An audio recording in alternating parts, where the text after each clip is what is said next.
Hello, I'm Jervis Lewis, and in this episode, I'm going to tell you about a little gadget I bought the other day on Amazon. It is this one, a HDMI capture device for about $80 that promises to do 1080p 60 frames a second capture via USB 3 for about $80.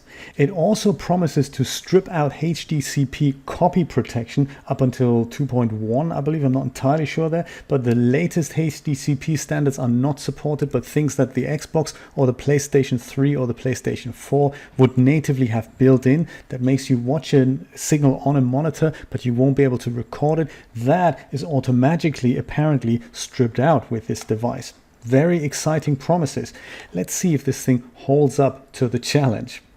Now, first of all, I bought two of these devices because I found that there are some audio issues while I was capturing. And this one, I bought this one first by a company called AGPtEK, which I thought was the manufacturer. But since these people also make bike pedals and tents and water bottles, I was thinking perhaps they do not own, in fact, an electronics factory. And they don't. They are buying this in bulk and letting the company put their logo on it. So they don't actually manufacture this device. They just market this device. In fact, if you have a look on Amazon, you'll find that many people seem to sell this device under different types of titles. The most original title from the actual manufacturer that I found is called ezcap. That's the manufacturer, ezcap, and this is their model number 261. There's a website, ezcap.com, under which you can get more information on this little device. So the setup is very simple. USB cable, about 1 foot of a USB cable comes with it, about 12 inches, that's about 30 centimeters. That's in the box. We also have a USB to USB-C adapter. If you have a laptop or a device that doesn't have a regular full-size USB port, you get this little adapter that converts the end of that cable to a USB-C. That's a kind of nice touch. You also get some instructions. The AGPtEK device came with a special AGPtEK little booklet and a little thank you note from AGPtEK, so I found that a very nice touch. The device that was from ezcap directly came with different instructions. It came with a little white instruction booklet, but in principle, it's of course the same. That's in there. The other thing that you get with the AGPtEK device is a little driver and software disk on a little mini CD here. Very exciting stuff. So all that's in the box, and of course the device. All of that for about $80. AGPtEK call their device the VG0061, whereas ezcap and many other manufacturers call them the ezcap261 or the model 261. So much for the hardware. That's about all I can tell you. It's about the size of a cigarette box, about a bit thicker than an iPhone, about twice as thick as an iPhone, weighs hardly anything, has one green light at the front here, and it doesn't even really get hot when it does its job. Let's have a look at what footage looks like captured with this device at several resolutions. Let's start with some 1080p 30 frame captures here. One of those things is that the device tells us that 1080p 60 frames is supported, but I'm going to go through all these capture formats here. I think it does a relatively decent job in regards to quality in 1080p at 30 frames a second, which is what we're seeing now. The difference, just in case you're not entirely familiar with this, between 30 frames and 60 frames is just the smoothness of the motion. 60 frames is of course twice as many images per second as 30 frames a second, and video games have traditionally always displayed in 60 frames a second, and that makes them look extremely smooth. So this is now 30 frames a second, and the clarity and the contrast is fairly good in my opinion. Sometimes in indoor scenes you'll see something that's a bit more dark, and that's of course very taxing for the encoder. If there's more values between 0 and 1, then that's going to look much better. So this is outdoors now in 30 frames, 1080p. Let's have a look at some indoor footage now. This is a bit more taxing on the encoder, as I said. So this is now 1080p 60 captured with the device, and I can see that the text on the right hand side and the graphics, this looks a little bit fuzzier than with 30 frames. So I believe what they've done here is that the processor or whatever chip is in the device has a certain capacity or capability of doing things, and doing that 30 times a second allows it to just pump out higher quality. I don't think it's a bandwidth issue. I think it's basically a quality setting there, a quality issue, and much like a CPU, it can only do so much really in a reasonable amount of time. So doing that twice as many times per second, I guess, has a slightly detrimental effect to the quality. So I believe what they may have done here is to say, well, rather than give out the same quality in 30 frames and 60 frames and let the device kind of work half as hard in 30 frames a second, we just make it work at the same compression but then give out slightly better quality in 30 frames a second. Let's have a look at some outdoor footage here in 60 frames at 1080p. That looks, again, I can see it's a little bit fuzzier. It certainly is 60 frames. I've heard reports that there's speculation that this device doesn't actually capture in 1080p and in fact does it at 720 and then up-reses it internally. I'm not sure if that's the case. I think it's just a matter of, well, this is just as good as it gets for about $80. I can also see, and this is one thing that I'm a little bit annoyed about really with this device, I can see that the color tinge is a little bit greenish yellow, especially in the dark areas. So if I look at her hair, for example, or the whole picture in general, it is a little bit greenish yellow when compared to the actual live footage. And I suppose that's where the devil really is in the details. Sometimes when you compare one type of encoding with another or one type of footage with another, then you'll find differences. If your viewers usually don't have that comparison other than other streams that they may be watching or other recordings of footage that they may be watching. So it's one of those things that I believe if the comparison just isn't there, it may actually look fine. But to test my theory and to test other people's theory of does this device perhaps up-res stuff, here's some 720p 60 footage now that I've captured with the device. So I've set the device to 720p 60 output and then let my computer up-res this on the fly to 1080p.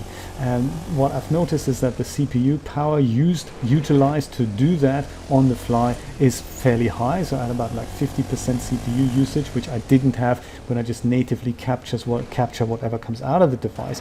But what I can see is that the text and all the graphics isn't as crisp and clear as it just was with 1080p.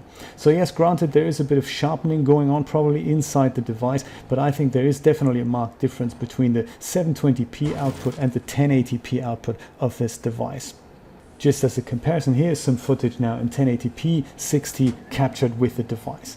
And I think the graphics just look a little bit better than when it's captured in 720p. However, 720p 60 isn't that bad on the device, so it's one of those nice ideas that if you have an underpowered computer or if you even don't care about 1080p 60 streaming, perhaps 720p 60 is a decent thing that the device can do. And just to round out the capabilities of the device, here's a 720p stream in 30 frames a second. I'm not sure if that's relevant, but for really underpowered devices that cannot handle the data rate necessary, this is also possible with the device and more or less does a decent job. I'm not that bothered about 720p 30 capture, but if you are, then this is what footage would look like. As a test, I've also gone ahead and recorded this footage with OBS in 1080p 60 now at a slightly higher data rate of 50 megabytes a second. And I thought, maybe the results are slightly better. They weren't. I mean, the only thing I can make out is that there's slightly less compression artifacts on small detail, but that is kind of to be expected. A higher data rate will always yield less compression artifacts. So as I said, the data rate that you set in OBS will also contribute to the overall quality of the stream or to your recording. If you are recording something, I would recommend you set this to something like 10 megabytes a second or higher, but anything above that probably won't make that much of a difference. But again, do some testing there. You may find out something that I haven't spotted. I was also interested to see and find out if the device would bring me better results than to stream with my regular PlayStation 4. So it is just a regular PlayStation 4, and I can set that to broadcast something, and I can do that, and I can go onto Twitch and YouTube pretty much immediately. But because I don't have a PlayStation 4 Pro, I can only stream at 720p 60. And I've done that. There are no settings on the encoder that would make that better or worse, so the only thing that I can do there is literally hit a button and it kind of does everything. So the data rate is just under 4,000 kilobytes a second, I believe. So what I've done then is I've streamed the same footage to Twitch, I've downloaded the footage to Twitch, and I've simultaneously recorded it on this device. And let's just have a quick look what that footage looks like side by side. If you've never used OBS before, here's a quick starting tool. You start up with basically no scenes and no sources. All you need to capture this device is literally one scene, a single scene, which you already have by default. And then in the sources window down here, you click the little plus icon and select to add a video capture device. And that'll come up with this dialog. And in here you can give it a title, you can call it ezcap, you can leave it as it is, click OK, and then another window opens up in which, well, currently we're seeing my webcam. That's not what we want. So in the device down here, you can select what it is that you want to capture. So drop that down, and whatever you've got in this menu, one of them will be something either ezcap U3 capture, or I've also had with another firmware, I've also had this called FD capture or something along those lines. There may be others depending on the operating system. And so you select that, and there you go. This is what's now coming out of the device.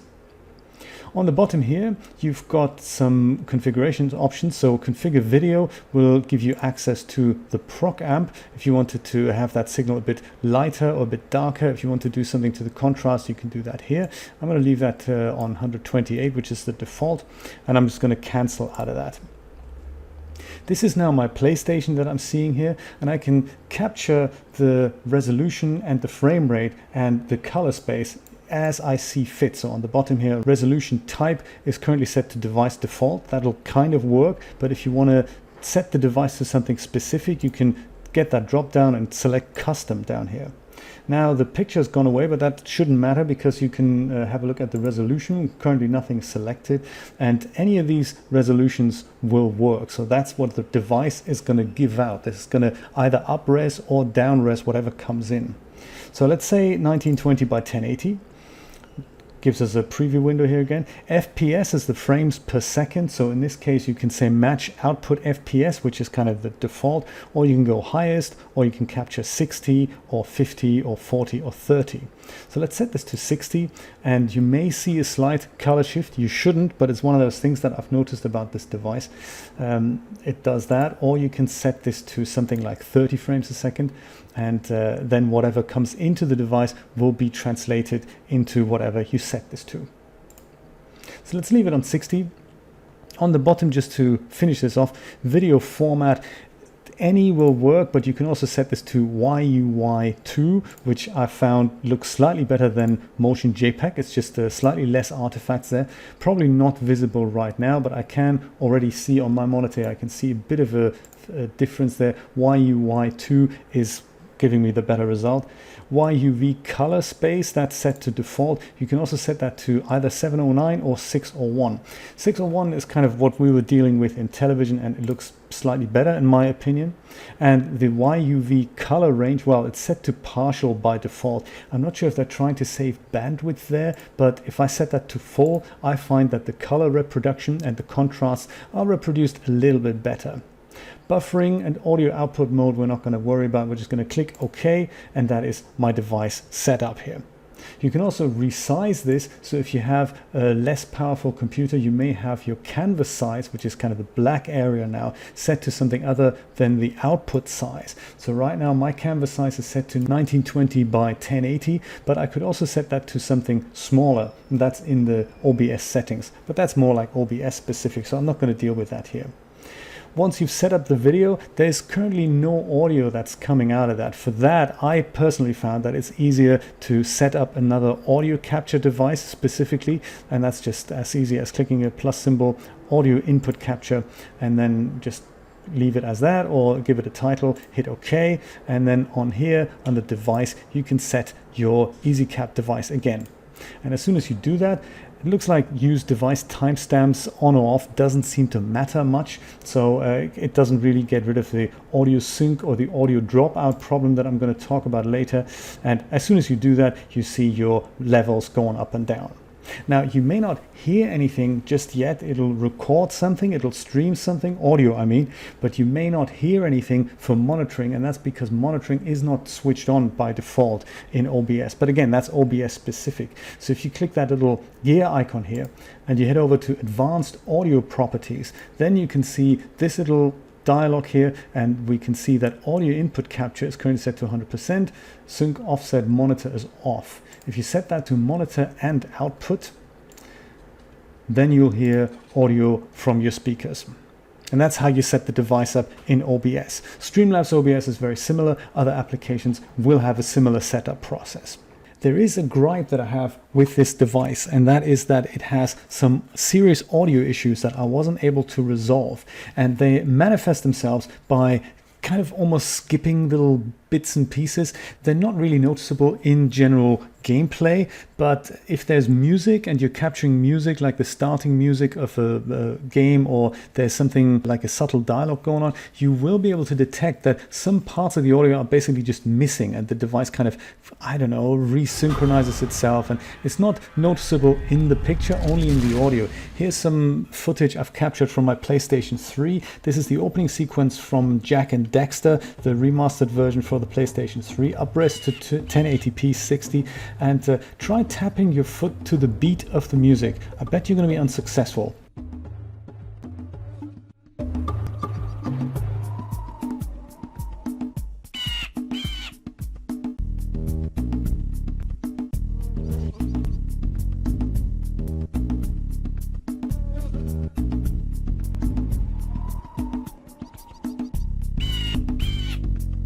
Usually if you only hear car noises or machine gun fire or just ambient noise, this may not be noticeable so much, but for me it's almost like a deal breaker because it doesn't allow me to capture proper in-game dialogue or in-game music, so I don't really like that.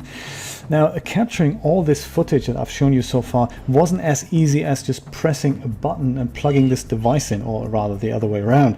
It was much more difficult than that. So on the Amazon listing, the manufacturer AGPtEK tell us that, hey, there are some color issues that we've resolved in a software upgrade. So I thought, ooh, okay, maybe that software upgrade for this device will also fix those nasty audio issues. So I had a look at the website, and apparently what we're supposed to do, they also sell glass cutters, bottle cutters, by the way. It kind of gives you a bit of an idea of what that company does. Under support, under manuals and downloads, there is a section that is called video capture, and if we click on that, we see about 1, 2, 3, 4 firmware updates for this device, none of which are labeled, so I have no idea which one the latest version actually is. Perhaps it's the Japanese one, perhaps it's the one that solved the problem about the display color, perhaps it's the one that solved the problem about display color for Xbox only.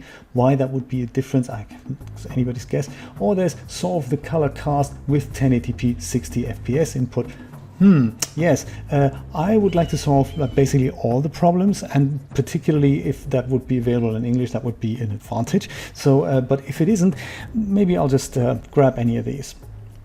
And what can I tell you? I tried to apply any of these firmware upgrades to the AGPtEK device, and it first appeared as if I had bricked my device. So what happened was that it was recognized still by the computer. Some of the firmware upgrades make this come up as a different title, so it's not always ezcap U3. Sometimes it's FD capture, sometimes on my Mac it's even something completely different. So I wasn't really worried about that. So the device was still recognized, but no image was being put through anymore. Audio still worked, but I couldn't see an image.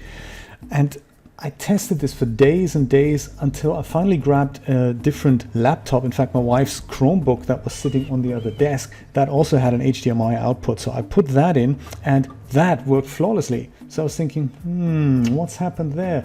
Tell you what, all these 4 firmware upgrades here, all of them, including the Japanese one, they disable the HDCP strip out feature, what a terrible user experience that was. So that was not what I had expected. Any of these firmwares applied from the AGPtEK website, take that option that it was sold with, this device was sold with, take that away. Luckily, I had an HDMI splitter that will take out the HDCP copy protection, with which I was then able to use this. But I thought, hey, maybe there is a way I can get hold of the other firmware. So I had a look around and found the actual manufacturer's website, which was ezcap.com. And here it is right on the front page. There's the ezcap261 USB 3 HD game live streaming device. And I think it also comes up right here on the home page. So if I click on that, then I get to see two other firmware upgrades somewhere down here. It tells you a lot about the support page. Oh yeah, there we go. It's this ezcap287 support page, which doesn't have a link on it. So but under support, I believe we do find a firmware upgrade here somewhere, and there's only two of them on the ezcap side. So I had hope again. I thought that's kind of cool. I like the idea that there is a firmware upgrade from the original manufacturer, and I believe we have to go to HD video capture with PC. And there it is, the ezcap287, 261, 263, 265, 265C HD game streaming. There's a little article on how to upgrade that, but here, this one is the actual firmware upgrade. So this says June 25th, 2018 was one that supports 4K 30 input, solves a color problem, and here's the link to it. There's also an older software version here, so we've got two of them and we've got a manual, so that makes more sense. However, check it out. I've talked more about this in my article. This is a really sorry state of affair here. This version applied to the AGPtEK device doesn't bring back the HDCP stripping feature either, so very careful with that. Just my experience. Maybe this device is broken, I don't know, I'm going to send it back, but that's why I've ordered the next one, which I haven't applied this software upgrade to, just for the record. I've got one that is working and I may keep that, I may send that back, I'm not entirely sure yet. So this version here, however, this archive only contains the software. It doesn't contain the tool with which you need to actually flash the device. But the old firmware zip archive, that contains it. So it's a little bit difficult to explain this, but basically this thing has a flashing tool and a firmware, and this thing is supposed to have a flashing tool and the firmware, but it doesn't. So it only has the firmware. Download this, extract it, then add the device to your PC, and then take this firmware and copy that onto here. You can read more about this boring details in my article if you like. I'm going to link to that in the description, and in it you will also get a bit of an idea of what the color cast differences are that I keep talking about. These two screenshots are basically the firmware from the ezcap device. This one is a 30 frame capture, and this one is the same device set to 60 frames capture. You can see a slight difference in color and contrast, but with the old firmware it must have been much different. So this is the old firmware here, and the difference between the 30 frame and 60 frame capture is quite severe. So you only see these differences on a static image, and I thought I'm going to add that to the article. There's also links to other people's reviews at the end, so it's a long article. If you're interested in this device, do check out these videos from LinuxComp and from Craft Computing, and from the Game Tech Guru. With that, my friends, I will leave you be. There's also links in the description of where and how you can buy this device from Amazon. I'm not entirely sure if I'm going to keep mine. I would give it perhaps 3 out of 5 stars, because it does technically do the job that it was designed for. It just doesn't do it as well as I had hoped it would. But hey, maybe my footage has convinced you that that's exactly the device you need. Maybe my footage has convinced you that this is exactly the device you don't want, and you may want to spend 2 or 3 times the amount of money on an AVerMedia or the Elgato system. That was it for today. I hope you liked this. If you did, then please share this video with friends, family, and total strangers. And don't forget to subscribe to my channel. I will see you next time. Take care. Bye-bye.